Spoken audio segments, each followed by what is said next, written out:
Prologue. Elder jilted the groom at the altar, so I was forced to marry Sterling. To survive, I feigned total deafness. Sterling badmouthed me right to my face. "I'll call you little. TCH, why are you so soft, every part of you, like a steamed bun that overproofed? Man, a body like mine is a total steal for you." Later he got worse, banking on my deafness. He said whatever he pleased. "Baby, you sound so sweet. If I go a little harder you'll sound even sweeter, yeah?" I signed, "You idiot." Sterling, in a great mood, asked what it meant. I spoke aloud, "It means you're amazing." Sterling even went and learned sign language for me. Too bad I didn't know. When he came back I signed, "Dummy is home," then saw his already dark face turn blacker. The corner of his mouth lifted. "Dummy? Amazing? Crap." Before we continue, please subscribe and tell us where you're listening from. 01. Standing in the Sterling mansion, I was a knot of nerves, fighting the urge to bolt. Not because I couldn't, because I didn't dare. The family company had folded, leaving a mountain of debt. The only lifeline was an arranged marriage with the Sterlings. The Sterlings are old Ravenport underworld royalty. Officially they've gone legit, but everyone knows the guns are still loaded, just wrapped in velvet now. Someone at Byron's level should never have gotten within breathing distance of them, let alone negotiated a marriage. Except, once upon a time, Byron pulled old Vincent Sterling out of the drink during a nor'easter. Vincent declared the life debt would be repaid with blood ties. The engagement was stamped and sealed. The bride-to-be was supposed to be Jade. Then she heard rumors that Sterling had bodies on his conscience, a face like roadkill, stood 5'5", and weighed pound. So, wedding morning, Elder sprinted for the hills, leaving a note. "I'd rather die than marry that pound ogre." The entire family hovered over that scrap of paper. I couldn't help it, laughter burst out. Pfft, ha ha ha ha ha. Imagining pound flattening willowy Jade? I almost died laughing. 02. Byron, my father, went nuclear. He waved the note, shouting orders to drag Jade back while cursing her to hell. Mid-tirade he swung toward me, the bystander. A bad premonition crawled over me. Juliet. My right eyelid twitched. "Your sister ran, but the wedding happens today." The twitch went frantic. "You'll take her place." Now I got why Byron was almost civil. Since Mom died giving birth to me, he'd looked through me like glass. Jade, though, she made him beam. I get it, he blames me for Mom. He never liked me, yet he never stinted on food or clothes. Whatever Jade got, I got. But love? Not a chance. Otherwise, how could he swap me for Jade without blinking? Still, if he loved her so much, why promise her to pound? Whatever the answer, I was the replacement. 3 years younger than Jade, fresh out of college. Mom hemorrhaged delivering me, almost both of us died. I lived, she didn't. I was the weak, sickly ghost no one paraded at parties. Half Ravenport didn't know Byron had 2 daughters. No one would unmask the switch. I studied Byron, gray threading his temples, and answered, "Okay." I didn't refuse. Refusal wasn't on the menu. Maybe the Sterlings would take one look at my pallid self and send me home. Or maybe Pound would smother me on night 1. Sigh. My life, ever the tragic comedy. 03. After the last button on the replacement wedding gown, the groom's entourage arrived, but no Sterling, just a butler. I peeked, still no Pound. My shoulders dropped a fraction. Apparently the groom wasn't thrilled either. The ceremony rolled along, except the groom remained invisible. Old-school Sterlings demanded a bridal veil so thick I saw nothing but my own satin shoes. During the double bow I caught a glimpse of polished Oxford leather, then dropped my gaze. Ritual over, they chauffeured me to the mansion. Only when the corridor fell silent did I dare yank off the veil. Huge bedroom, minimalist, 1 bed, 1 red silk comforter draped like a cardinal flag. Silence so total it screamed run. Lucky peanuts dotted the quilt. I tossed one into my mouth. I hadn't eaten all day. Starvation would kill me long before Pound. A handful later I was hungrier. As I stood, voices drifted in, the door wasn't even closed. A lazy, rakish baritone. Talk once more. If they balk, we clip them. Me. Clip? Clip what? Sterling's really said clip that casually? Heart in my throat, so pound was homicidal? Understood, sir. I'll head out. Pause. Someone's inside? An older, steelier voice. Need me to? Footsteps closed in. I slapped the veil back over my face, yanked the hearing aids free in one swipe. Instant vacuum, only my drumroll heart remained, pounding hard enough to crack ribs. I don't know how long I stared at crimson silk before a pair of black Oxfords stepped into view. A muffled vibration reached the ruins of my ears. Up. I stayed put. Yes, I feigned deafness to stay alive. 04. No real acting necessary, I'm half deaf anyway. Senior year fever spiked so high I was delirious. The ER pumped me full of antibiotics that collided with my daily meds. Ototoxic cocktail, eardrums torched. I still catch whispers, but thunder is a cottony thump, anything softer never arrives. The hearing aids were now wedged somewhere behind the nightstand. Sterling repeated himself. I didn't flinch. The veil vanished in one tug. I looked up, and nearly short-circuited. Not pound. 6 foot plus, lean, carved jaw, ink feather lashes framing gunmetal eyes, cool, bored, lethal. Hotter than any 2D heartthrob I'd ever written. If Jade saw this, she'd gag on her own regret. His brow stayed pinched, lips parted, cold impatience showing. I caught the motion, not the words, none friendly. I pointed to my ear, palm out, universal shrug. Surprise flickered across his face. He grabbed his phone, maxed the volume, held it to my skull. I sensed a mosquito buzz, read the screen, maxed.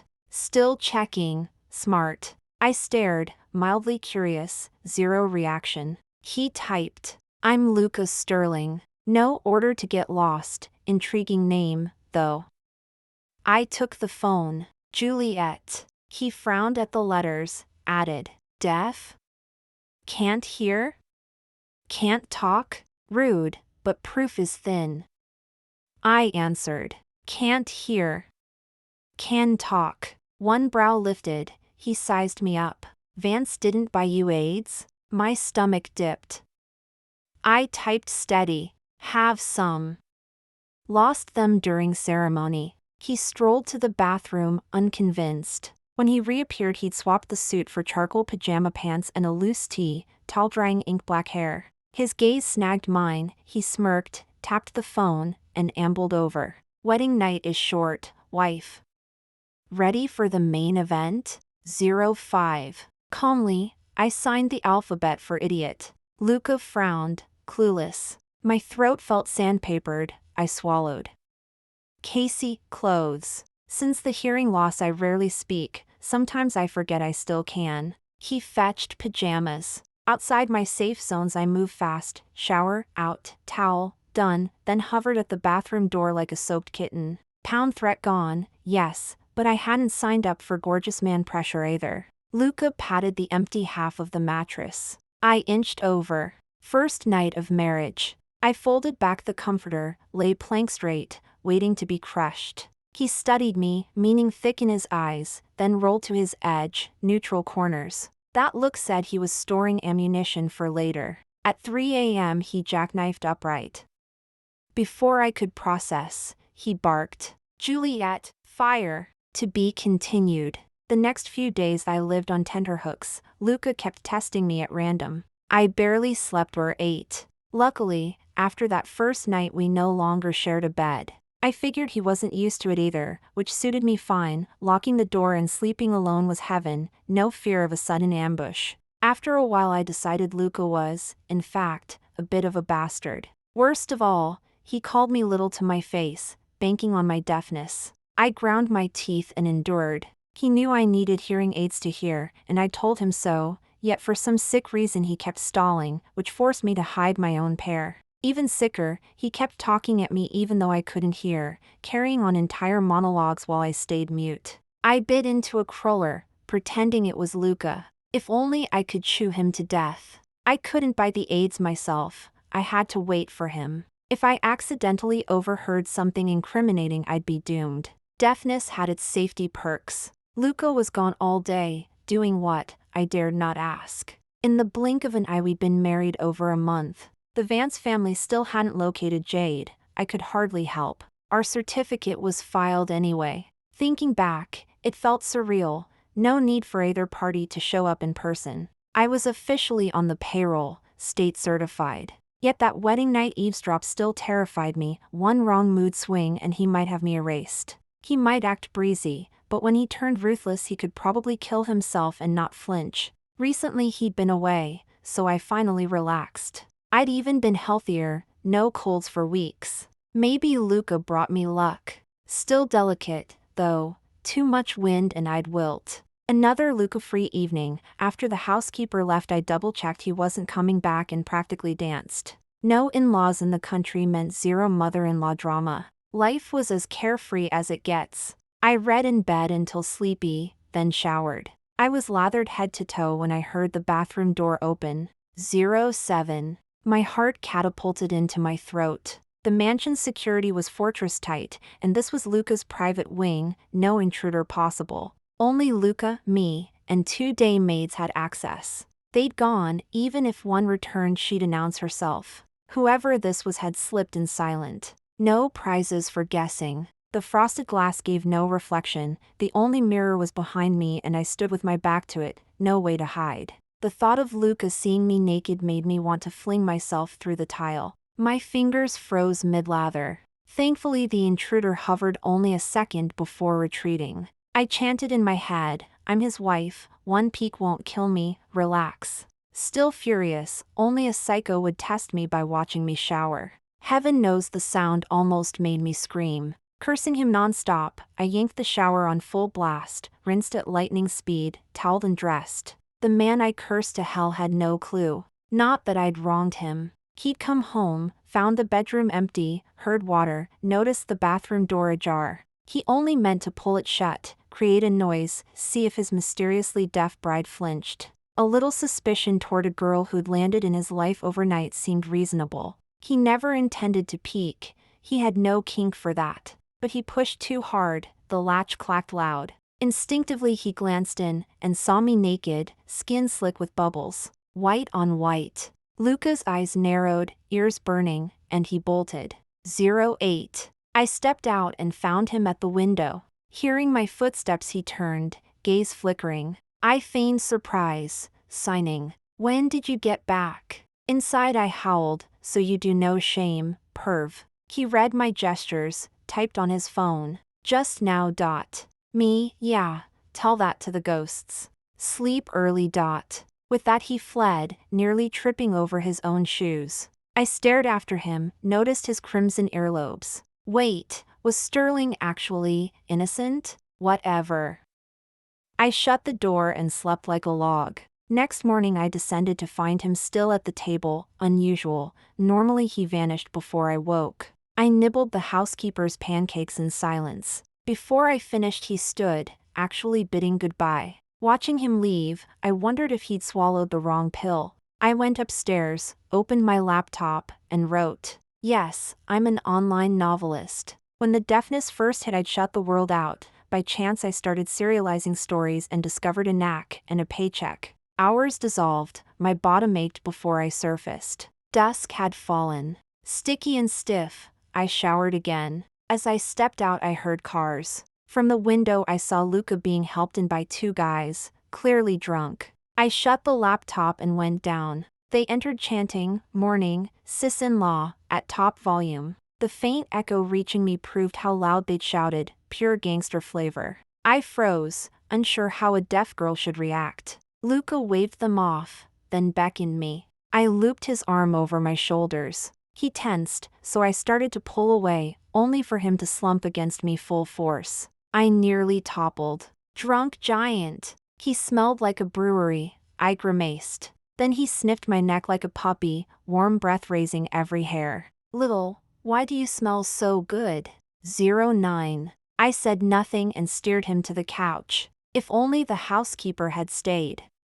Little, you're so soft. Every bit of you's soft. Like a fresh steamed bun just out of the basket. Had Luca lost his mind? He was the bun, stale and hard. I dumped him on the cushions. He squinted up, eyes glassy, lashes dewy with booze. Honestly, drunk Luca differed from the usual arrogant peacock, almost mesmerizing. It flustered me. I signed. He tapped his lips. I blinked. No way. He repeated the gesture. He wasn't joking. I agonized, then decided, one kiss for hearing aids, fair sacrifice. I leaned in, gripped his shirt, and cannonballed his mouth. More headbutt than kiss, our teeth clicked. Pain made me shove him back. Luca sat bolt upright, voice husky. What are you doing? I glared. He'd promised aids for a kiss. Don't you dare renege. Crimson flooded his face, his lazy drawl cracked. If you don't want to speak, you don't have to. No need to kiss me. I froze. Turned out he'd only wanted me to mouth the words. I'd read it wrong and assaulted his lips. Seriously, Mr. Chatterbox, learn to gesture properly. 10. I almost lost my composure. The air congealed. Luca caught my hand, eyes dodging mine, blush sweeping below his earlobes. Fascinated, I reached and touched. The skin flamed darker under my fingertip. I poked again, incredulous. Luca was fair, the patch turned from rose to scarlet in seconds. While I played, my wrist was seized. His gaze had gone pitch black, pupils swollen, breath ragged. Stop. I realized I'd poked a hornet's nest and retracted, mortified. Face still crimson, he asked haltingly, Juliet, do you like me? My eyes bulged. No, absolutely not. I knew it. You like me, or you wouldn't have kissed me. I didn't. He monologued forever, immune to my silent protests. I never knew the supposedly cold-blooded Sterling could ramble like a bedtime story dad. Finally, he released me. I collapsed in bed, only for the door to open again. Luca stood hugging a pillow, arrogance intact. My bedroom flooded. Crashing here tonight. I stared deadpan. Flooded my foot, more like his brain did. If I believe you, my brain must be leaking. I was so mad I flung my hand up and signed. Psycho! Luca shut the door, pillow in hand. Seeing my gesture, he assumed I'd said yes, didn't bother asking, just took a wild guess. He flipped the comforter back and climbed in. I hugged my pillow, planning to crash in a guest room, but the moment I stood he yanked me down again. Where do you think you're going? I pointed outside, meaning I'd sleep out there. Luca tugged me onto the mattress with one strong pull, banded an arm around my waist, and locked me against him, tight.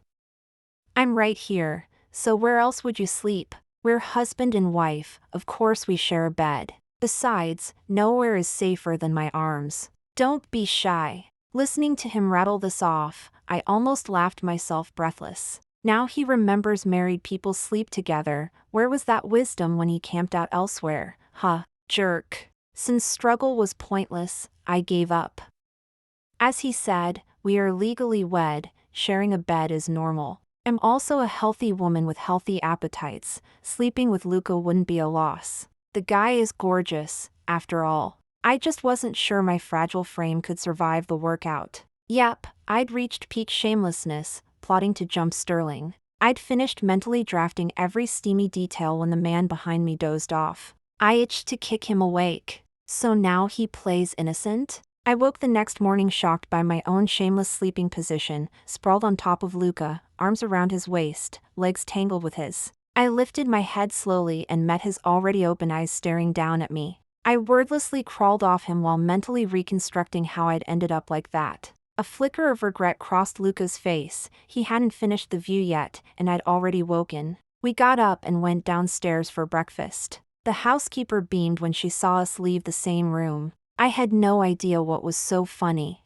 After that, Luca grew stranger by the day. He stopped going out, stayed home, and was the first thing I saw every time I opened my eyes. Yep, he'd officially moved back into the master bedroom. Little had turned back into Juliet. Felt nice. One night, just as we were turning in, he suddenly said, Juliet, I ordered you hearing aids, they'll arrive tomorrow. While speaking he brushed my earlobe, the tickle made me duck, and I stared, puzzled. He typed on his phone. I felt a happy spark, a smile slipped out before I could stop it. They really would make life easier. Luca set the phone aside, studied me for a long moment, then murmured, "Juliet, I'll always protect you." I blinked, something stirring inside. Actually, he'd already done a good job.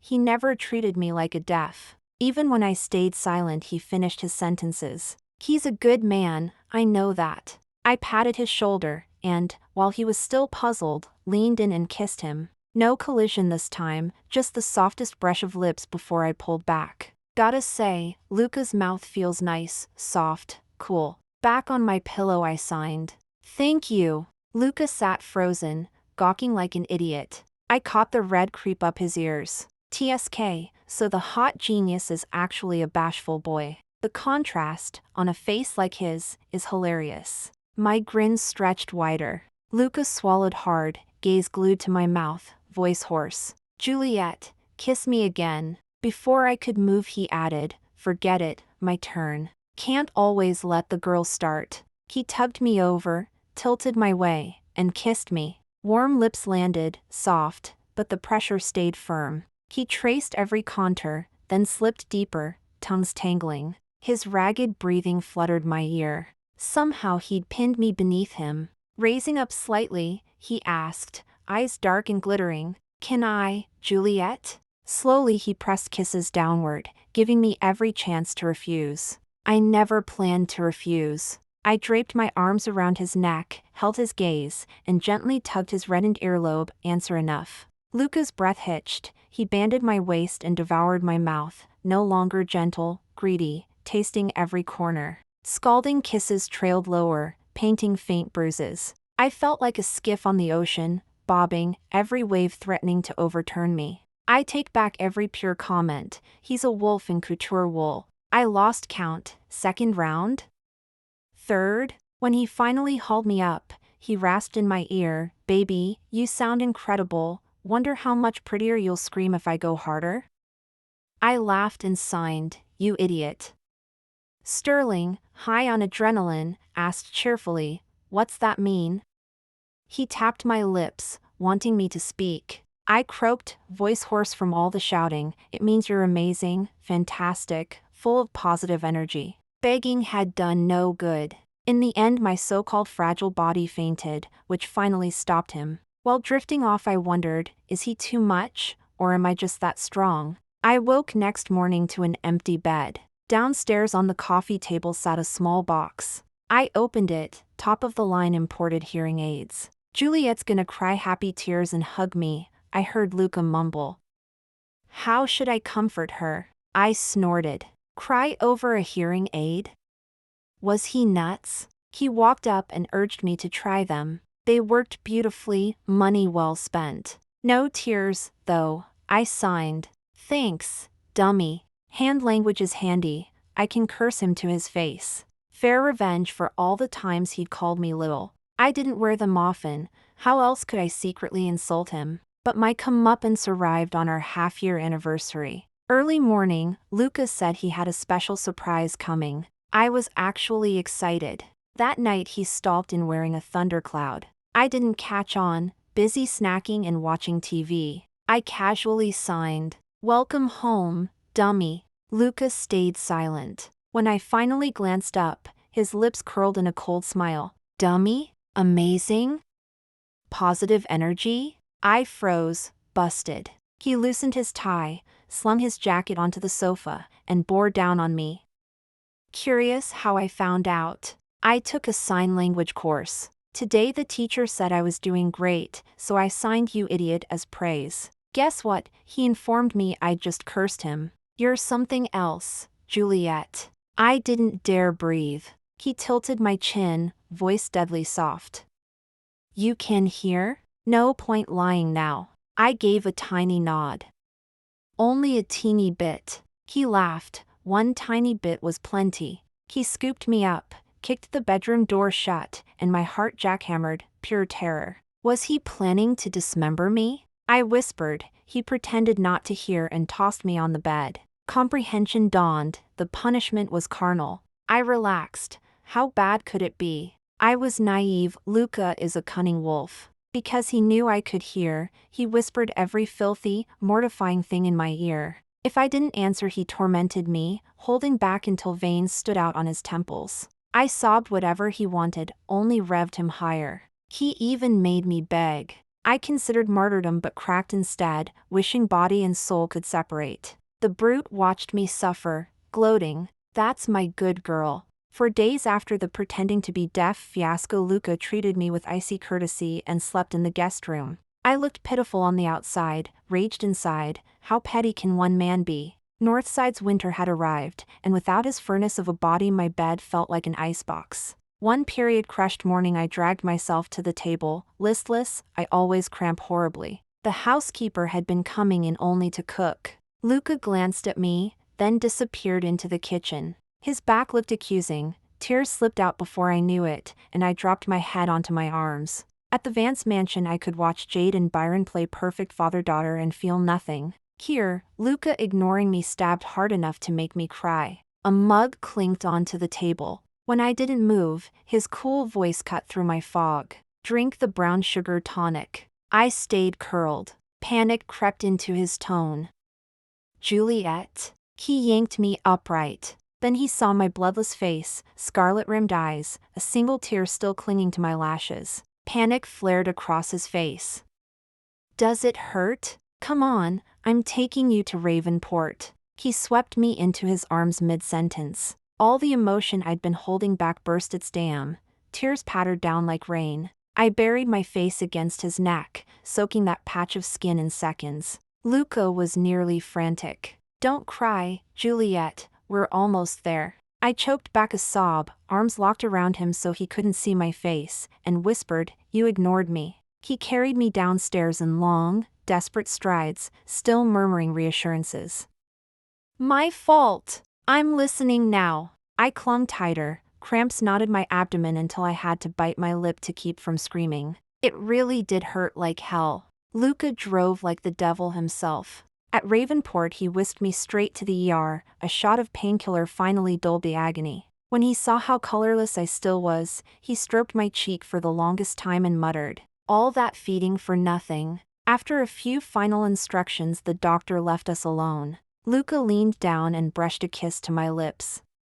"Juliet, I shouldn't have given you the cold shoulder phase." I shook my head. "I lied first, I was wrong too." He answered with utter seriousness, "Then we're officially reconciled." I smiled. "Okay." 15. Just when I thought life might stay this calm, Jade came back. She even managed to run into Luca while he was taking me shopping. I caught the look in her eyes. Shock, disbelief, and outright awe. 5. 16. My novel royalties hit the bank, so I announced I was treating Luca to dinner. He objected at first. I had to wheedle for ages before he gave in. After the meal we walked to help our food settle. North Ravenport was already winter. Luca bundled me until I looked like a rice dumpling. He always worried I'd get sick, yet every time I did, the one who lost weight was him. Actually, since moving into the Sterling mansion, I'd rarely been ill. All thanks to Luca's pampering. When I spotted a street vendor's candied crab apples, my mouth watered. Without a word he tugged me over and bought a stick. "See? He always knows what I want before I say it." I sucked on the sticky sweetness, heart bubbling. I lifted the skewer toward him. "Try it, it's really sweet." Luca shook his head. "Looks sour to me." He refused to taste. My eyes slid sideways as an idea struck. "Bend down, I'll tell you a secret." He chuckled but obeyed, studying me at eye level.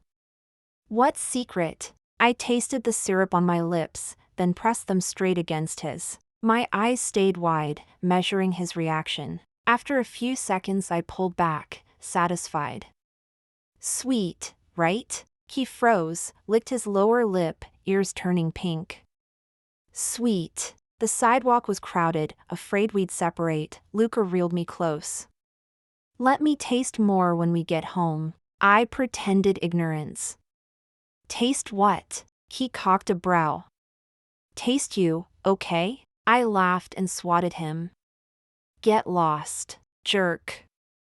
I liked him better when he was still shy. Turning, I found Jade standing behind us, girlfriends in tow. No idea how long she'd been back. I froze. Shock, disbelief, admiration, her gaze flicked over Luca. Feeling the stare, Luca frowned, glanced coldly, saw her, and looked away without pause. Juliet, let's go home. Too much cold wind isn't good for you. I dropped my eyes, stared at our joined hands, panic flickering. I'd forgotten I'd married into Sterling in Jade's place. Now that she was back, what was I supposed to do? 17. My fears weren't baseless. Jade called the next morning. Juliet, let's meet. We picked the Raven Cafe. She was already there when I arrived, greeting me with a bright smile. Long time no see, Juliet. I settled in, admiring, again, her talent for pretending affection she didn't feel. Her dislike differed from Byron's. Byron simply ignored me, but I still got the basics. Jade's hatred I'd discovered by accident. She kept a diary, and a former enemy mailed it to me. Before Mom became pregnant with me, Jade had been the family princess, every orbit circling her. Once Mom carried me, attention split. Resentment festered. She'd written that she wished the baby would never be born, terrified everyone would love the new child more. Then Mom died delivering me, and Jade blamed me for stealing her mother. Grandparents, charmed by Jade's glib tongue, sided with her. They found me sickly, whispered about shipping me off. Byron refused. He didn't love me, but he wouldn't exile his own blood. As a kid I believed I was a mistake, even wondered if I was adopted. Before Grandma passed, she told me. Mom named me Juliet, wishing me a life of light. Mom loved me, she simply never got the chance. Grandma sighed. Your mother would be heartbroken to see how Byron treats you. At school Jade warned me not to claim her as a sister. She had her entourage. I, always ill, made no friends. Rumors that I carried some awful disease? Also Jade's handiwork. I never understood why a sister could hate, then stopped trying. Hate away, it wouldn't slice a piece off me. Whatever she owned, I had too. 18. Juliet, why are you staring? Jade snapped, smile slipping. I lounged back, indifferent. Get to the point. The grin vanished. Disgust filled her eyes. Juliet, I'm back. I waited. And? She gaped, as if the answer were obvious. Leave Luca. Why? Her entitlement was almost funny. Because the Sterlings were supposed to marry me. I shifted, genuinely curious.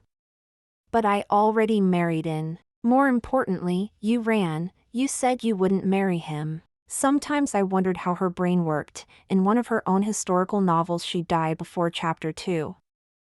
I had unavoidable reasons. I laughed and ripped the excuse apart. Please. You bailed because you heard Sterling was a 200-pound. Unavoidable? Funny, I never heard about them. Jade jabbed a finger at me, quivering. You're lying. I never. I shrugged. Your note's still pinned on the mirror at home. She went silent, then asked slyly, Luca doesn't know, does he? I said nothing. The Sterlings had indeed wanted Jade. Seeing my silence, she smirked. I will marry Luca. Wait and see, you'll be kicked to the curb. She spun to leave. I stopped her. Hold up. She pivoted, smug. Begging already? I blinked innocently. Pay the bill, please. She'd ordered everything, I hadn't touched a drop.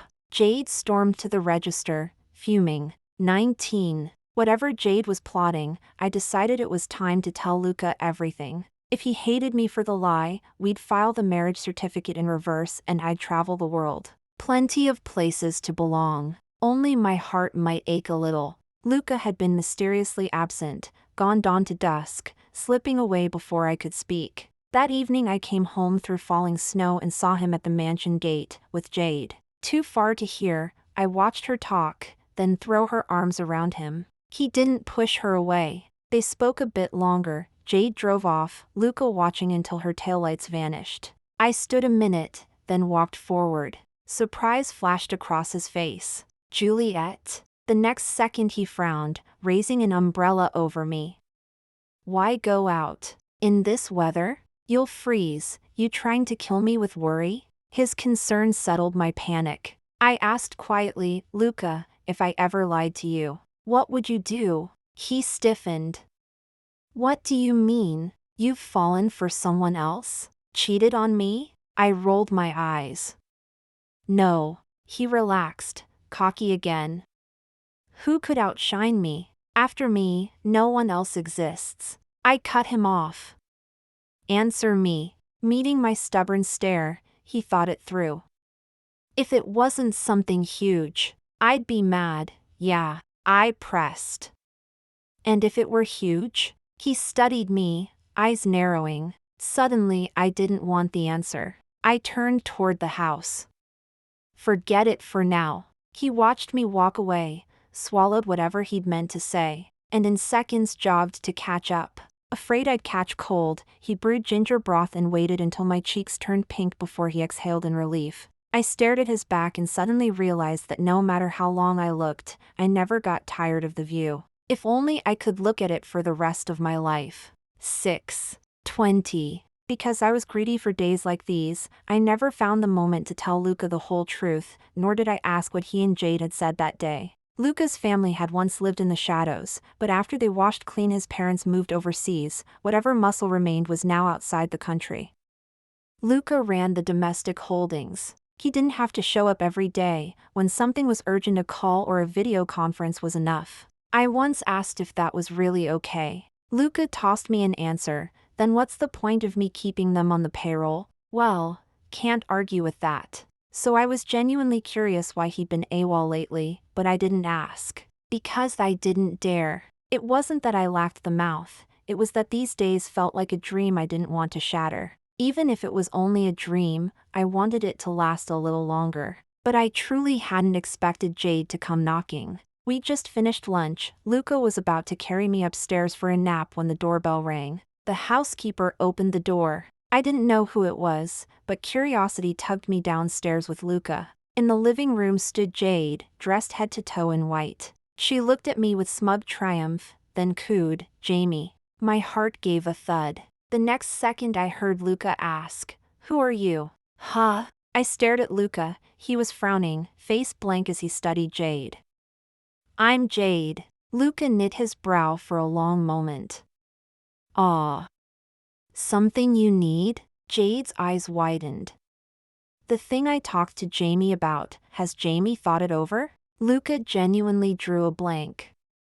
What thing? While speaking he reached for the throw on the sofa and draped it around my shoulders. Jade's fingers tightened around her bag strap. Marriage to me. My heart sank. Here it comes. Luca shot her a scowl. Are you nuts? When did I ever say I'd marry you? Jade cried, but I was the one supposed to marry you. Luca cut her off. Stop running your mouth and don't slander me. My wife is right here. Jade snapped. I swear she couldn't stand seeing me happy, couldn't stand anyone liking me. I'm the Vance family's eldest daughter. She's nothing but a sickly runt. The arranged marriage was supposed to be between the Sterlings and me, Jade, not her. She stole you. You're mine. My heart sank again and again. I had to admire the guts it took for Jade to go insane like this. Byron really had spoiled her. Yet she dared scream in front of the Sterling heir. Who gave her that courage? Liang Jingru? Sure enough, Luca's expression darkened, storm clouds rolling in. He pressed his lips together, eyes glacial, and let out a soft laugh that sent chills down spines. The Vance family's eldest daughter? Some inappropriate line popped into my head. Dawn is breaking. The Vance family should file for bankruptcy. Who gave you the guts to insult my wife to her face? Jade flinched under Luca's stare, her body trembling. Why? She couldn't understand why Luca defended me so fiercely. Luca regarded her coolly. I don't mind telling you, if it had been you, this wedding would never have happened. My wife is and will only ever be Juliet. I belong to Juliet, she doesn't need to fight anyone for me. If I ever again hear you badmouth my wife, I won't mind brushing your teeth for you, personally. 21. Jade ran off in a fury. Lucas scooped me up and carried me back upstairs. We still have time for a nap. Dazed, I stared at him, emotions a tangle in my chest. I whispered, "When did you find out?" Lucas set me on the bed, puzzled. "Find out what?" "That I'm not Jade." Luca laughed, tucked me under the quilt, slid in beside me and pulled me close. "I knew from the start. Grandfather said we'd form an alliance with the Vance family. What he really wanted was to marry me off. He went on about how wonderful Jade was. I wasn't interested. Jade getting jilted at the altar? That was my doing. I didn't want her, but the old man insisted on repaying some life debt. The moment she bolted I knew, and I even paid someone to send her far away. But I never guessed the wedding would keep rolling. Honestly, when I bowed with you at the altar I had no idea who you were. Grandfather dragged me through the rite, then I left. I never dreamed they'd deliver you to my mansion. Now, though, I'm really grateful to Grandpa." At that Lucas scratched his head, suddenly shy as a schoolboy with his first crush. I blinked. "What about the marriage certificate?" Grandfather had someone file it the next morning, afraid I'd back out. A sigh rose in me, the weight I'd carried so long finally settled. Then I remembered what I'd seen.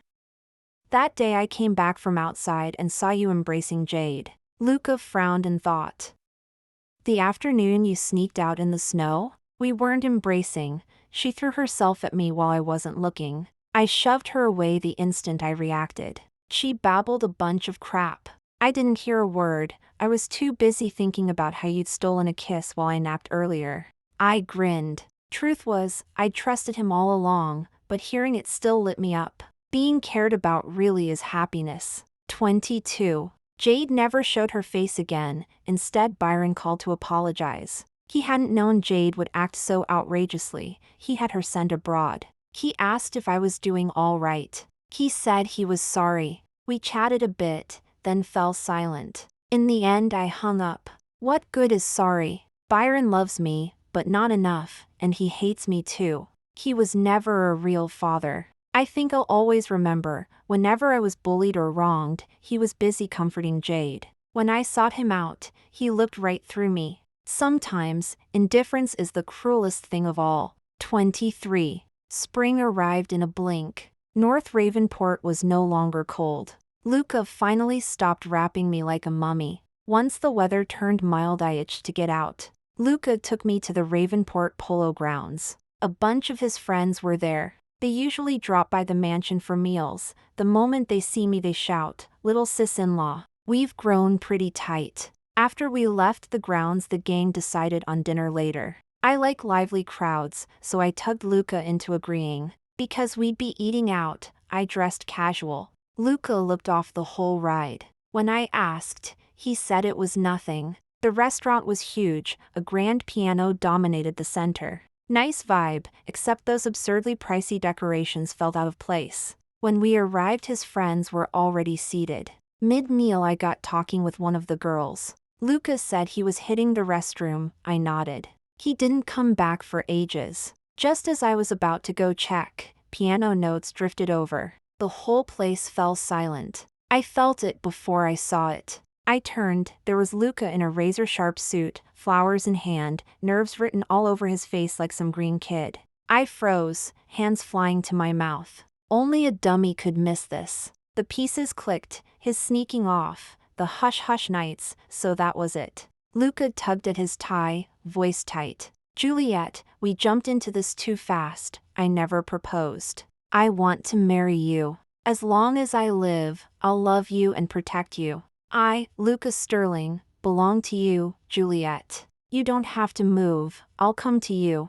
Will you marry me?" He dropped to one knee and produced an enormous solitaire ring. The sparkle almost blinded me. Tears nearly spilled. I swallowed, stretched out my hand, smile wide. "I will. Mom, look, someone loves me." The end. Extra, he. The night Luca proposed, he flipped me like a pancake until dawn. He never thought about consequences. Consequence: 1 month later, a plus sign greeted me in the bathroom. I squatted there forever, staring at the stick, then at my flat stomach, unable to believe a bun was in the oven. Luca had gone to the office. When he came back, I was in the dining room spooning congee. He kissed me. Did Juliet miss me? I rolled my eyes. It hasn't even been half a day. He kissed me again. Feels like ages. Go change, when you come down I've got a surprise. His gaze scorched. Wait for me. I laid the pregnancy test on the coffee table. Fresh from the shower, he flopped beside me, nuzzling for his gift. I pushed him away and pointed. He glanced over, picked it up, all lazy ease. What's this? He flipped it and froze bolt upright, eyes locking on the little window. I laughed at his deer-in-headlights look. I'm going to be a dad? I nodded, grinning. He swept me into his arms and repeated like a broken record, I'm going to be a dad. 3 months later, he finally told the family. The mansion flooded with relatives, even his parents flew in from overseas. I felt like a zoo panda, scared to breathe. Luca eventually herded them out so I could exhale. From then on, he personally handled everything, never missing a single prenatal checkup. 10 months later, I delivered our son in Ravenport General. Vincent told me Luca had cried in the hallway. The moment the doctor stepped out, before a word, Luca barked, "Save the wife first." The doctor laughed. When he came in, his eyes were red. Too weak to lift my hand, I wanted to brush his lashes. He kissed my forehead, voice cracking. Just this one, never again. I smiled. Deep down, I still want a little girl, but seeing how scared he was, I let him have this one. Complete. Thank you for listening. If you enjoyed the story, please like and share with friends. We'd love to hear your thoughts in the comments. Don't forget to subscribe for more tales. See you next time.